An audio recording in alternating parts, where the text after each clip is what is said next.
Chosen one. Pause right here. What you are experiencing is not confusion, it is correction. God is not stripping things from your life to leave you empty. He is removing noise so you can finally hear direction. This unsettling feeling that your focus is slipping away from certain people, goals, or routines is not weakness. It is divine intelligence at work. God is redirecting your attention because what lies ahead requires clarity, not chaos. You have been stretched thin for too long, mentally pulled in 10 directions, emotionally invested in things that no longer produce fruit, spiritually tired from trying to keep up appearances while your inner world quietly asks for rest. God sees it, and instead of allowing you to burn out, He steps in and shifts your focus, sometimes abruptly, because delay is kinder than destruction. Look at your daily life. Perhaps your work no longer feels aligned. You still perform, but you no longer feel fulfilled. Tasks feel heavier than they should. Meetings drain you. You wonder why your productivity feels forced instead of fluid. This is not failure. It is a signal. God is showing you that success without alignment will always exhaust you. He is calling your attention away from mere performance and back to purpose. This redirection may also be happening in your thoughts. You replay old conversations. You worry about outcomes you cannot control. You analyze the same problems repeatedly. Yet nothing changes. God is not asking you to think harder. He is asking you to trust deeper. When your mind is overloaded, your spirit cannot lead. So God gently interrupts your mental loops by removing your appetite for them. According to what is revealed through the prophet Jeremiah, chapter 29, verse 11. For I know the plans I have for you, declares the Lord. Plans to prosper you and not to harm you. Plans to give you hope and a future. This verse is not a motivational slogan. It is a directional promise. God already knows where you are going, but you must focus long enough to walk there. Hope and future are not discovered in distraction. They are revealed in alignment. Consider your finances. Maybe money has been your main focus lately, not abundance, but survival. You check balances constantly. You worry about unexpected expenses. You say yes to things you should decline because you are afraid to fall behind. God is redirecting your focus from fear-based decisions to wisdom-based discipline. When your attention is fixed on Him, your choices become calmer, clearer, and more strategic. Provision often follows focus. Now think about your family or close relationships. Perhaps you have been trying to fix dynamics that are beyond your control. You replay arguments in your head. You carry responsibility that does not belong to you. God is redirecting your focus inward, not toward self-absorption, but toward inner stability. When your spirit is anchored, your presence alone can shift an atmosphere. You do not need to control people when you are aligned with peace. This season may feel quieter than you expected. Less dramatic, fewer external confirmations. That is intentional. God often removes distractions before He releases instructions. Silence is not absence, it is preparation. In the quiet, your discernment sharpens. You begin to notice what truly matters and what only pretended to. Ask yourself this directly. What has been occupying my attention but pulling me away from peace? That question matters because focus determines direction, and direction determines destiny. God is not asking you to abandon everything overnight. He is asking you to stop feeding what distracts you from becoming who you are called to be. There is hope here, real, practical hope. Picture your morning starting without immediate anxiety. Imagine making decisions without inner resistance. See yourself working, leading, loving from a place of steadiness instead of strain. This is what happens when your focus returns to God. Confusion loses its grip. Urgency softens into confidence. You move with intention instead of pressure. Do not mistake this redirection as loss. What you are releasing was never meant to define you. What you are regaining: clarity, peace. Vision will carry you further than hustle ever could. If this message resonates, take a moment now to like the video, share it with someone who feels scattered or overwhelmed, and subscribe so you remain connected to what God is revealing in this season. And as a sign of agreement, not superstition, but intention, comment 999 below, declaring that you are letting go of distraction and stepping into divine focus. This redirection is not a pause button on your life. It is a steering wheel adjustment. God is aligning your sight before He increases your speed. What feels like slowing down is actually precision. You are being positioned to move forward without wasting energy on the wrong roads. One day soon, you will look back and realize this moment saved you years. Saved you from chasing what looked right but led nowhere. Saved you from burnout disguised as ambition. And you will quietly thank God not for the redirection itself, but for the clarity it produced. When the original plan stops working, most people panic. You, however, are being invited to observe. This section is not about rushing to fix what stalled, but about paying attention to what rises to the surface when motion pauses. Because when God redirects your focus, He often does it by interrupting momentum. And in that interruption, He reveals truths you could not see while moving fast. Start here. Notice what immediately tries to replace the plan that stopped. When the promotion didn't happen, what took over your thoughts? When the relationship cooled? Where did your attention run when the financial plan fell apart? What voice became the loudest inside you? These reactions are not random. They expose what has been quietly shaping your decisions all along. In everyday life, this looks very practical. For example, when your workload suddenly lightens or a project is delayed, do you instinctively reach for your phone? Do you scroll longer than usual, searching for stimulation? That behavior is not about entertainment, it is about avoidance. God is showing you where you escape instead of reflect. Awareness of that habit is the first step toward reclaiming focus. Or consider finances. When income becomes uncertain, what captures your attention?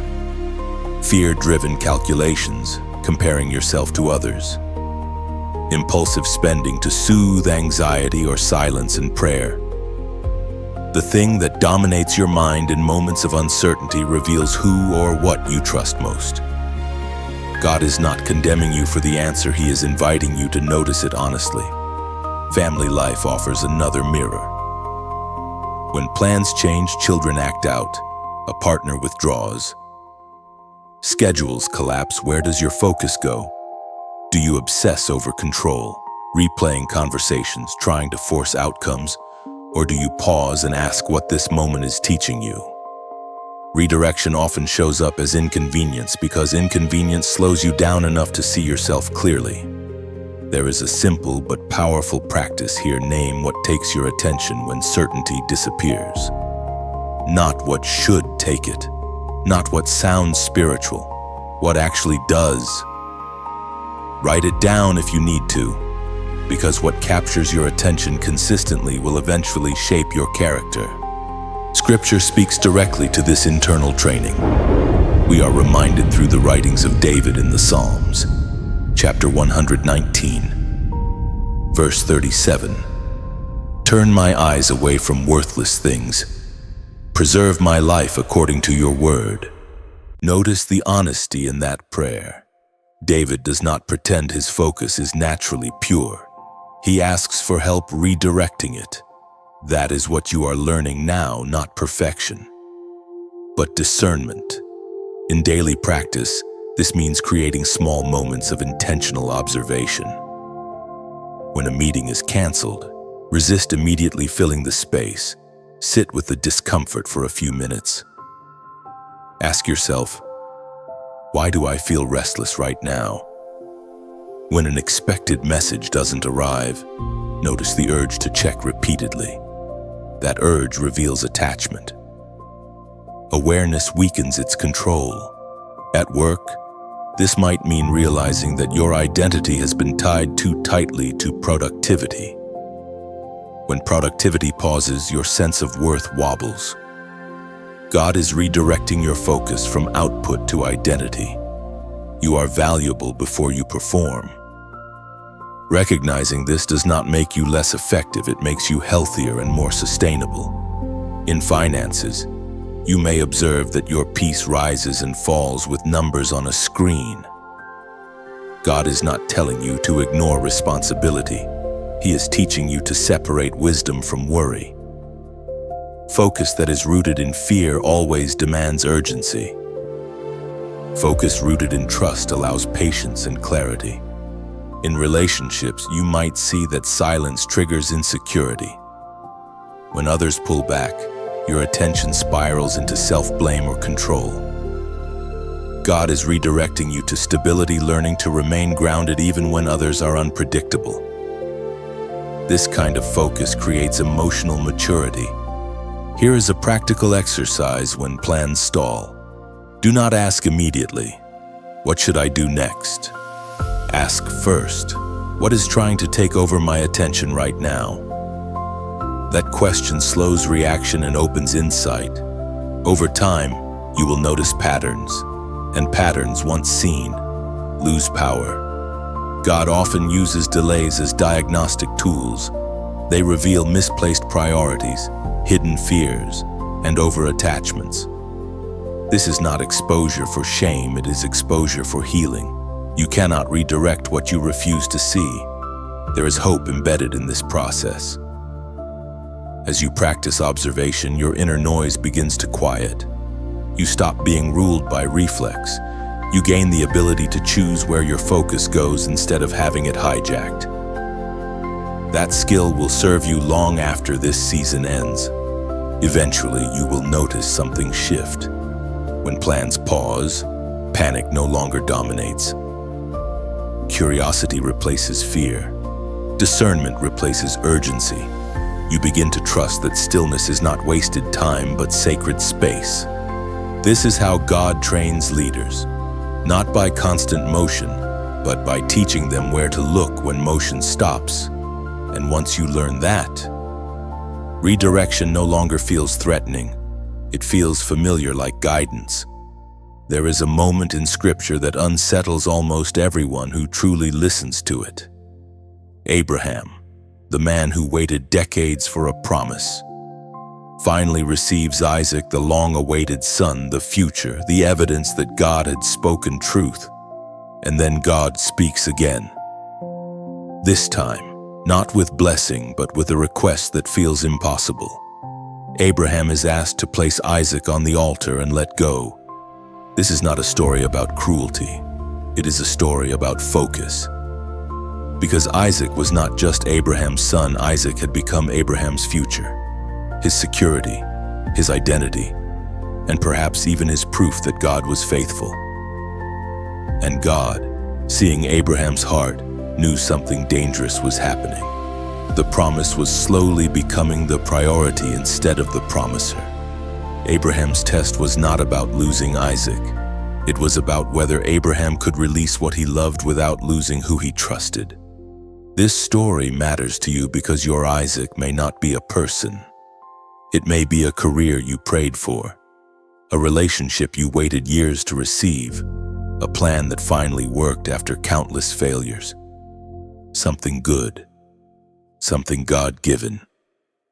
And now unexpectedly you feel God asking you to loosen your grip. In everyday life, this often shows up subtly. At work, you finally reach a position you once dreamed of, but now it demands all your energy, all your peace, all your time. Your schedule is full, but your spirit is empty. God is not saying the job is bad, and He is asking whether it has quietly taken His place. In finances, Your Isaac may be stability. You worked hard to escape lack, and now security has become sacred. You say yes to everything that preserves income, even when it costs your rest, your family time, or your integrity. God's redirection feels threatening because it touches what makes you feel safe. But safety that replaces trust eventually becomes a cage. In relationships, your Isaac may be someone you love deeply. You fear losing them, disappointing them, or being alone without them. So you compromise boundaries. You silence your convictions. You keep peace at the expense of truth. God sees that your focus has shifted from obedience to preservation. Abraham's walk up the mountain was silent, slow, and heavy. Scripture does not record him arguing, and it records him obeying. That does not mean he did not feel pain. It means he trusted God more than the outcome. And that is the kind of focus God is forming in you now. We hear heaven's heart clearly in the book of Genesis, chapter 22, verse 12. "Do not lay a hand on the boy," he said. "Do not do anything to him. Now I know that you fear God because you have not withheld from me your son, your only son." Notice what God was looking for. Not loss, but willingness. The altar revealed Abraham's focus. God never intended to take Isaac. He intended to take Isaac's place in Abraham's heart. This is where it becomes very real for you. God is not asking you to destroy your life. He is asking you to stop building it around something that cannot lead you. Anything you cannot release has power over you. And anything with power over you will eventually redirect you away from God, even if it started as a blessing. Here is the uncomfortable truth: letting go hurts most when what you're holding is good. That is why this is a chosen one test. Not everyone is asked to surrender blessings. Only those God trusts not to walk away afterward. Think practically, Omut. When plans change and your first reaction is fear instead of trust, that is an Isaac signal. When God nudges you toward rest and you resist because productivity defines you, that is an Isaac moment. When obedience threatens your image, your comfort, or your timeline, the altar appears. But here is the hope most people miss: the ram was already prepared. Abraham did not see it at first. He could only see it after he obeyed. Provision often appears after release, not before. Focus clears when grip loosens. Imagine what changes if you obey. You may lose control, but you gain peace. You may lose certainty, but you gain direction. You may lose something familiar, but you gain something eternal. God never takes without replacing. He only removes what blocks the greater thing. Ask yourself honestly, what would I struggle the most to place on the altar right now? That question is not meant to accuse you. It is meant to free you. Because once you identify your Isaac, you understand where your focus has drifted. And where focus returns to God, trust is rebuilt. Before moving forward, make this moment personal. If this speaks to you, comment "I release it." Not as a performance, but as an internal agreement and acknowledgement that you are willing to let God reorder your focus. Even when it costs you comfort, your obedience will not end in loss. It will end in clarity. Focus is not neutral. It is a battlefield. What you give your attention to does not simply inform you, it forms you. And this is why this season feels so intense. You are not merely deciding what to look at. You are deciding what will shape your inner world moving forward. Every single day, your focus is being contested, not dramatically, not violently, quietly, subtly. Notifications, expectations, unspoken pressure, internal fears, all pulling at you little by little. None of them appear as enemies.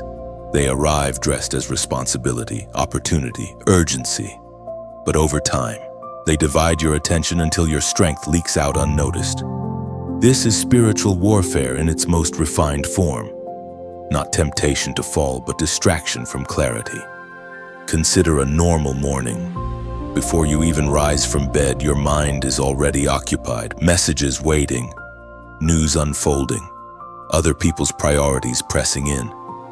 By the time you start your work, your attention is fragmented. You are busy but unfocused, tired, yet restless. This is not just fatigue, it is the cost of unmanaged attention. At work, this battle often disguises itself as productivity. You respond quickly, you say yes often, you stay visible, but slowly. Your focus shifts from meaningful contribution to constant reaction. You begin serving urgency instead of purpose. God redirects you not because you are failing, but because you are drifting. In finances, the warfare is quieter but no less powerful. Comparison creeps in. You watch how others live, spend, advance. Your attention shifts from stewardship to status. Decisions begin to come from pressure instead of peace. God is not limiting you. He is shielding you from chasing images that never satisfy. In relationships, focus becomes emotional territory. Old words replay. Minor disappointments grow large in your mind. Your attention stays fixed on what hurt instead of what heals. God redirects your focus here not to deny pain, but to keep pain from ruling you. Scripture names this battlefield clearly. The Apostle Paul wrote in the letter to the Colossians, chapter 3, verse 2, "Set your minds on things above, not on earthly things." This is not an invitation to escape reality. It is instruction for surviving it. When your focus is elevated, your perspective shifts. Problems remain, but they no longer dominate. Fear loses volume. Pressure loses authority. God is teaching you how to choose your focus instead of having it chosen for you.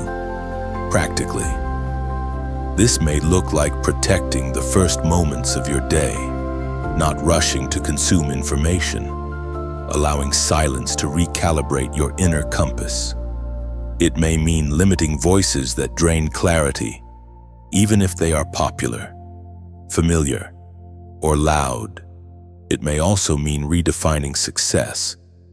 Instead of asking, "Did I do enough today?" you ask, "Did I stay aligned today?" That single shift changes how you measure progress. Peace becomes a signal. Confusion becomes a warning. As your focus sharpens, something beautiful begins to return. Joy becomes quieter but deeper. Your energy stabilizes. Conversations feel more present. Work becomes cleaner. You stop leaking strength into places that cannot hold it. Imagine your focus as a flame. When scattered, it flickers unstable, easily extinguished. When protected, it becomes steady, capable of lighting the way for others. God is not asking you to burn brighter by force. He is teaching you how to guard the flame. This is where the invitation becomes gentle, not demanding.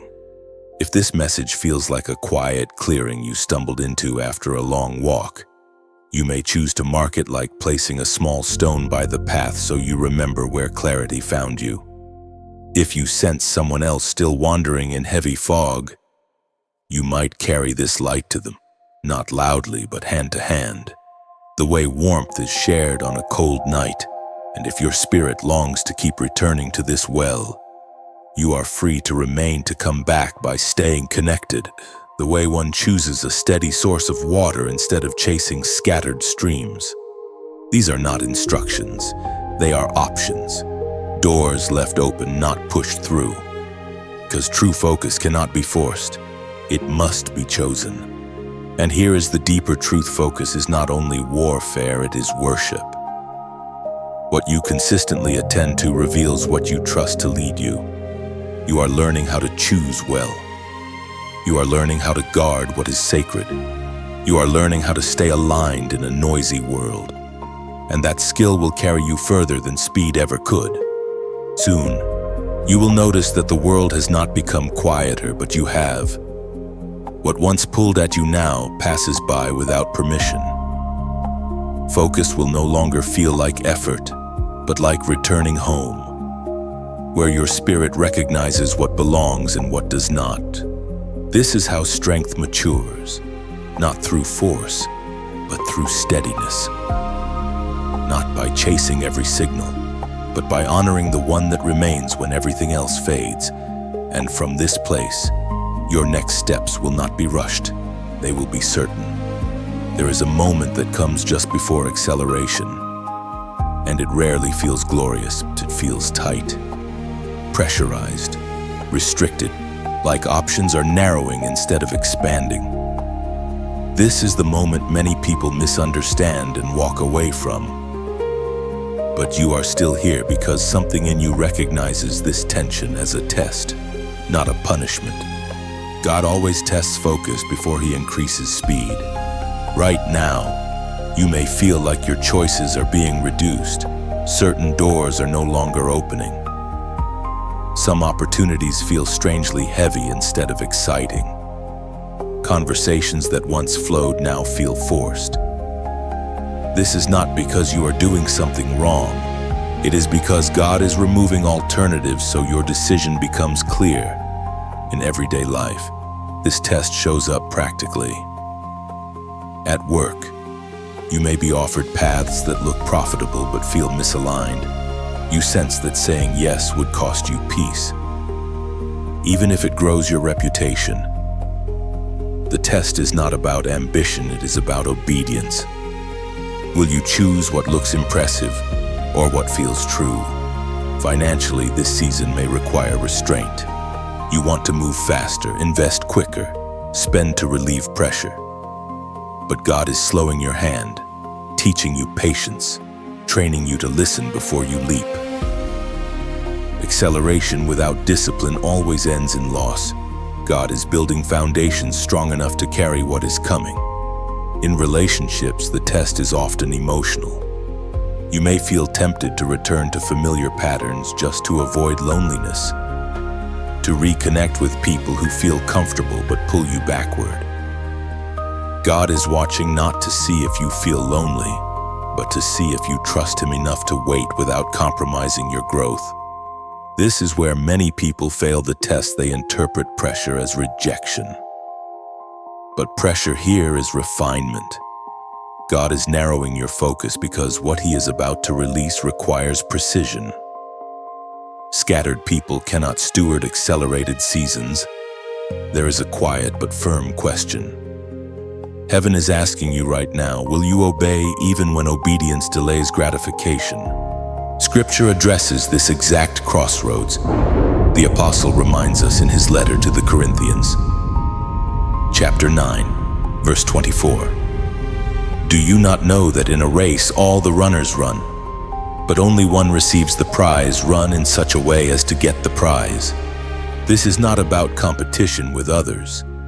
It is about intentionality, running with focus, training with discipline, choosing long-term reward over short-term relief. God is not testing your ability. He is testing your alignment. Skills can be taught, opportunities can be created, but focus must be chosen. In this season, small decisions matter more than big declarations. What you do when no one is watching. What you choose when the reward is delayed. Whether you honor rest when hustle is applauded. Whether you keep integrity when shortcuts appear. You may notice that distractions feel louder right now. Old habits resurface, old temptations knock. This is not coincidence. Tests intensify right before promotion.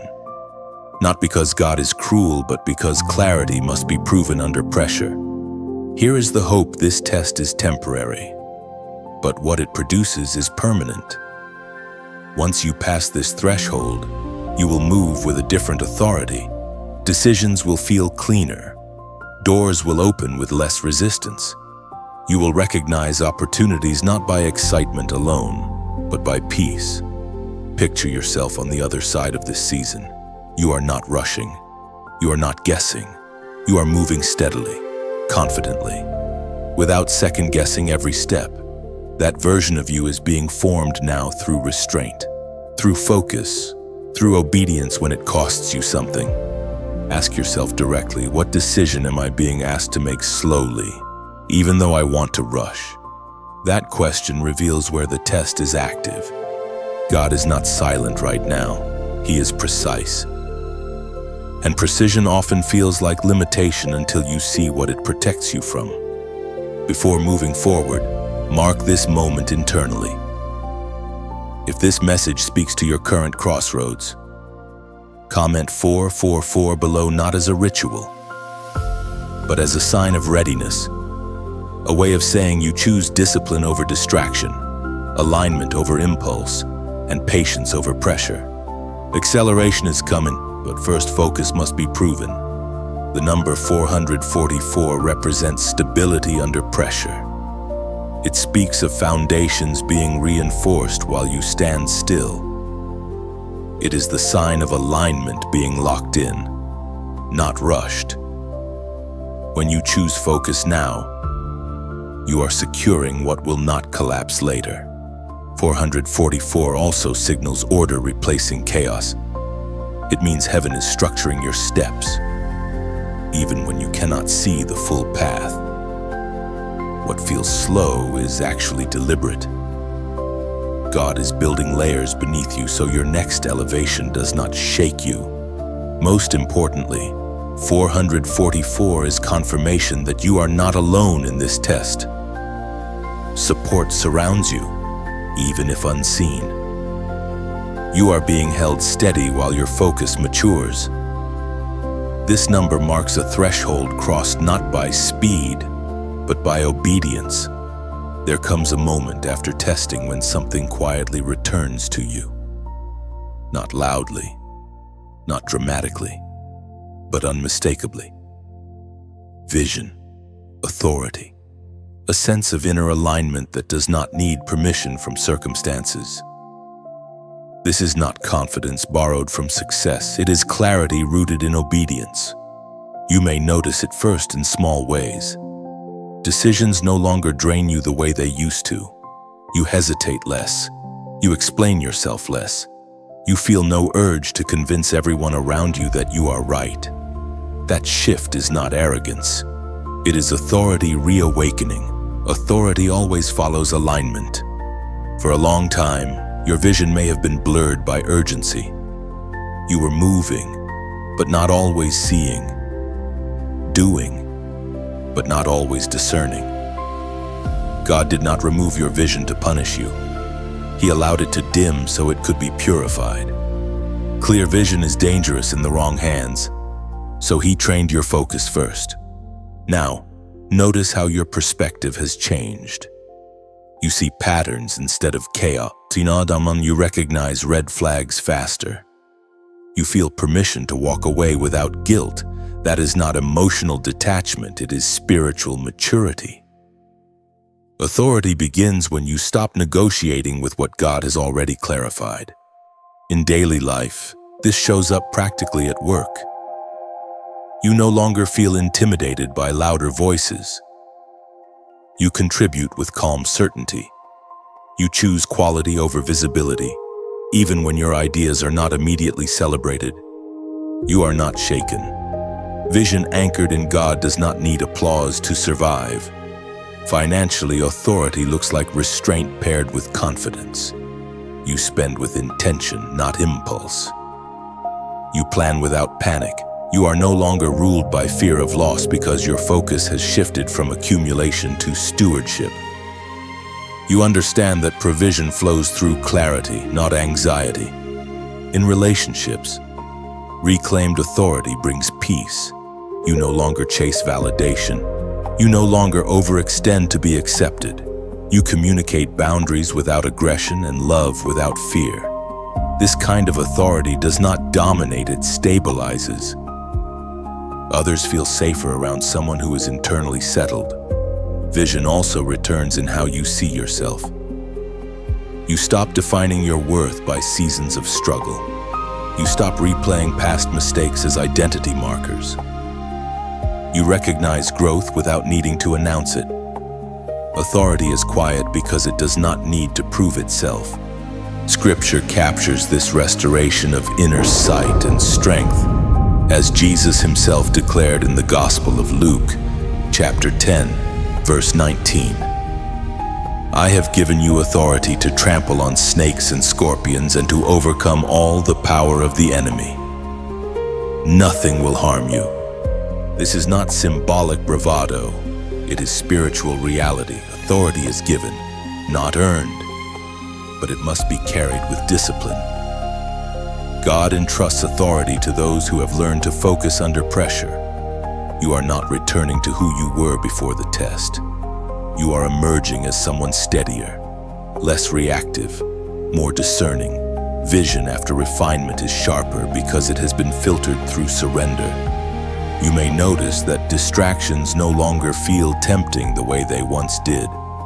Not because they disappeared, but because you changed. Your appetite has shifted. What once pulled at you now feels empty. This is a sign of authority settling in. You are no longer easily impressed or easily threatened. This season teaches you something critical. Authority is not control over others. It is governance over self, over thoughts, over reactions, over attention. And because you have learned to steward focus, you can now steward influence without losing yourself. There will be moments ahead when others seek your guidance, not because you advertise wisdom, but because your presence carries clarity. You listen well. You respond slowly. You speak with intention.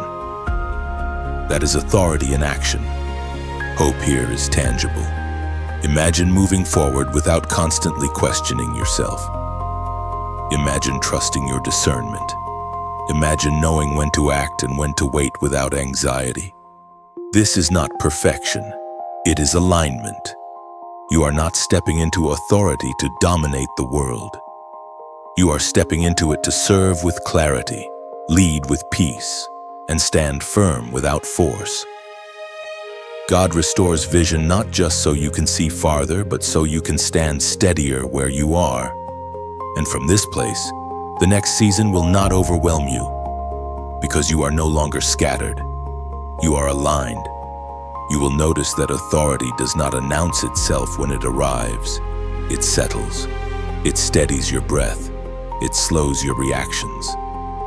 Where you once felt the need to rush, you now sense timing.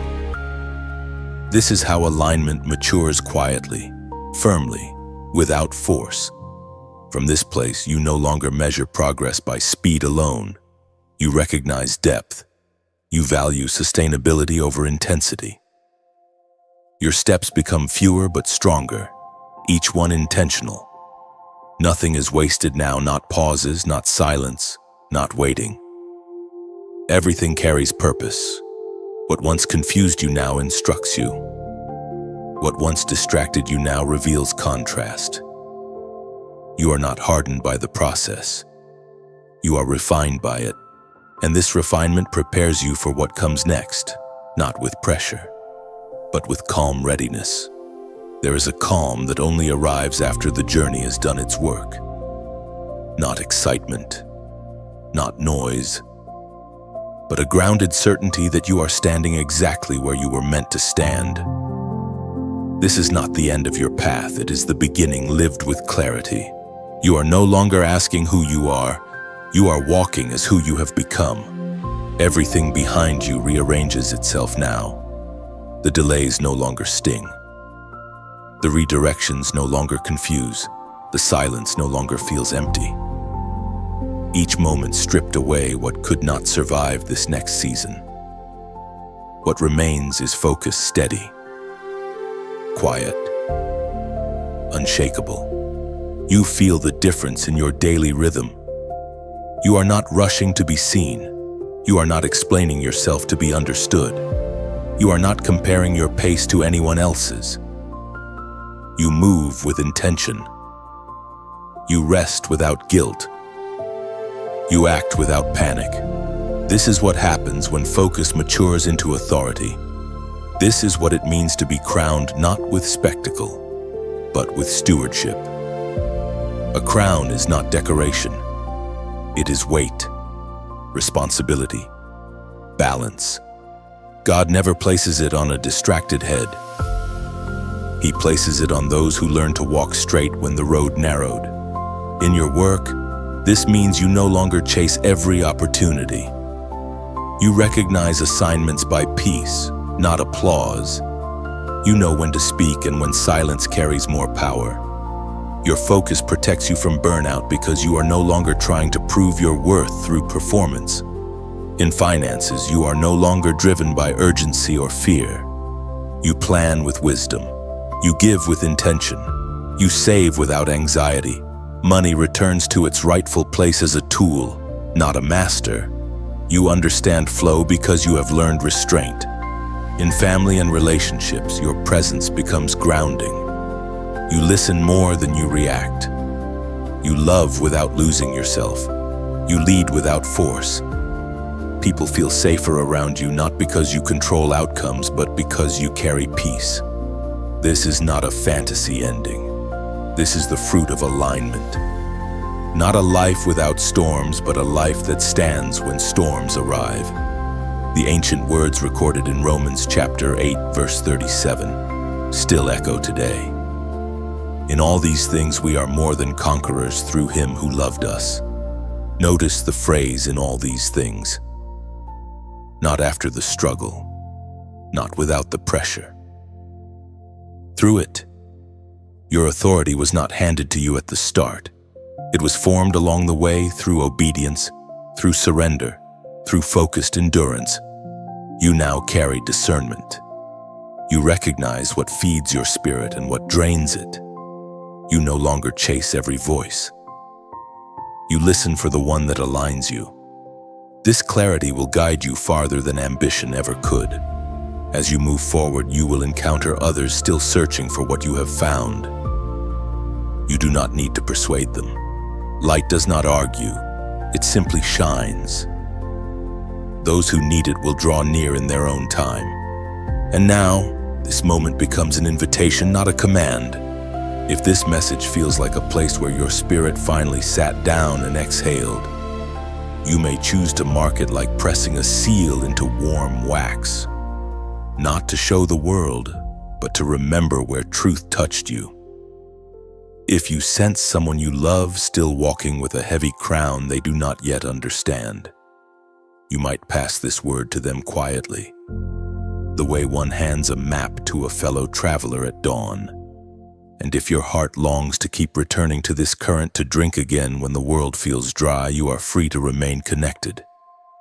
The way a branch stays near the river that keeps it alive. These are not obligations. They are gestures of alignment, chosen freely, carried gently. Before you step away, leave a simple trace of agreement below. Write, "I walk focused, not to be seen, but to acknowledge in words that you are stepping forward crowned, steady, and aligned. You are not searching anymore. You are walking. What comes next will not demand more noise from you. It will ask for consistency, the kind that is quiet, faithful, and unseen. You will recognize it by the absence of hurry and the presence of peace, guiding you step by step without force. You may not always feel powerful, but you will feel anchored. And that anchoring will keep you steady when others sway. Your strength will no longer come from reaction, but from rhythm, from walking daily in alignment, even when no one applauds. This is how the journey completes itself, not with fireworks, but with faithfulness. Not with applause, but with assurance. You move forward now, not trying to become, only continuing to be who you already are. And as you continue, you will notice that nothing needs to be proven anymore. Your life itself becomes the evidence. Each choice, each pause, Each step taken in clarity quietly confirms what words never could. You move forward not chasing purpose, but living from it, fully present and unafraid. Before you close this moment, let it remain open, not finished, not sealed, not forced into conclusion. Some messages are not meant to end cleanly. They are meant to linger, to travel with you quietly into the next ordinary hour of your life. If this message has been useful to you, you already know what to do. Not because anyone told you to, but because usefulness naturally wants to move. Like water finding another dry place. Like light slipping through a doorway left slightly open. You may choose to pass it along to someone who needs it. Without explanation, without pressure, just a gentle offering. And if it was not fully useful, if parts of it missed you or did not land, then do not force agreement. Simply keep what touched you. One sentence, one image, one feeling of clarity or calm. Let the rest fall away. Truth does not demand to be carried whole. It only asks to be carried honestly. You do not owe this message anything. Not attention, not action, not loyalty. What matters is what stays with you after the sound fades. What thought returns later. What question softens instead of hardens. What quiet confidence remains. Life will continue immediately after this.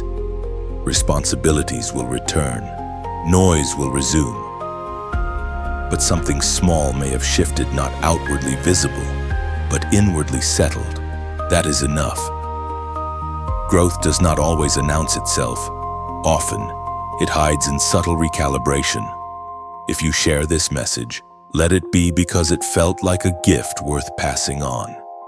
If you keep it to yourself, let it be because it gave you something private and steady. Both choices are right. You are free now to walk on. Carry nothing you don't need. Keep only what aligns. Some journeys do not end with answers, only with better questions. And that, sometimes, is the truest kind of ending.